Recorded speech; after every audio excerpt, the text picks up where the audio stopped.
এক মন এলেম হলে 10 মন তার আকল জরুরি। আকল জ্ঞান তো কিচ্ছু নাই, যা মন চায় তাই বলতে থাকে এই মানুষগুলো। কি জঘন্য গুস্তাখি আর বেয়াদবি, কত বড় চরম সীমালঙ্ঘনকারী। একজন সাংবাদিক রাসূলুল্লাহ সাল্লাল্লাহু আলাইহি ওয়াসাল্লাম সাংবাদিক বানাইছে। জাহালতের মূর্খতার কোন সীমা আছে নালায়েকদের? হ্যাঁ, কি আশ্চর্য। অথচ আপনারা উপরে যারা দায়িত্বশীল নেতৃবৃন্দ, আপনারা এগুলোর ব্যাপারে কথা বলেন, এগুলোকে সামলান না। ইসলাম চিন্তা করতেছেন, কিসের ইসলাম চিন্তা করতেছেন?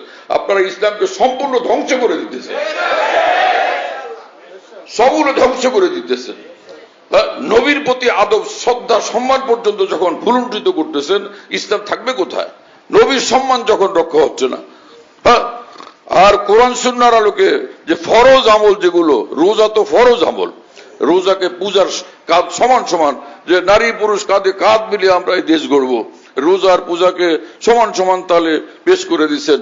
এইরকম জঘন্য কাজ করতেছেন আর বলতেছেন ইসলাম চিন্তা করবেন। আপনাদের দ্বারা ইসলামের কোনো খেদমত হবে না, কোনো কাজ হবে না, কোনো ফায়দা হবে না, কারণ আপনারা ইসলাম বুঝেনি না।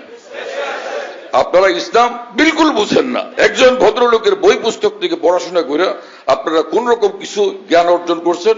আপনারা মনে করেন ইসলামের ধারক বাহক নিজেদেরকে, কোন ক্রমে আপনারা ইসলামের ধারক বাহক না। আপনারা ইসলাম কিচ্ছু বুঝতে পারেন এখন পর্যন্ত। কারণ ইসলাম বুঝতে পারলে আপনাদের বড় নেতা সবচেয়ে আমির সাহেব, তিনি কিভাবে বলেন যে আমরা শুভেচ্ছা জানাইলাম? শুভেচ্ছা মানে শুভকামনা, আবার কেউ জানায় অভিনন্দন।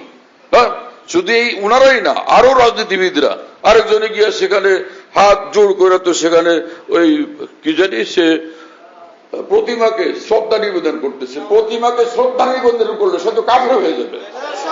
যে প্রতিমাকে শ্রদ্ধা নিবেদন করবে মুসলমান, নিঃসন্দেহে কাফের হয়ে যাবে।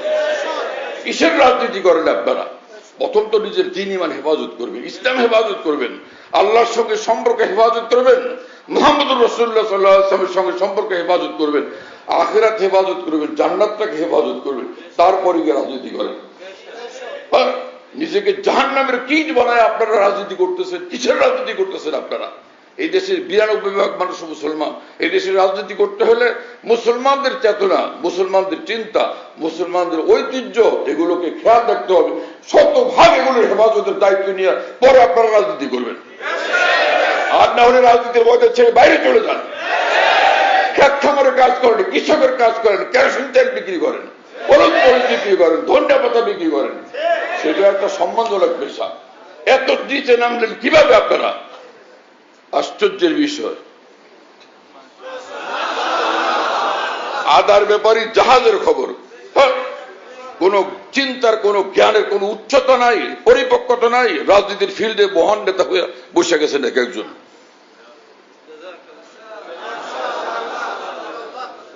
রাজনীতি করা কোনো ফরজ আপনাদের জন্য? এই দেশ আমাদের, আল্লাহ এই দেশকে হেফাজত করবেন। যে সকল ফেরাউন এবং জালেমরা এখানে আসবে, আল্লাহ ওদেরকে ধ্বংস করে দিবেন, খতম করে দিবেন।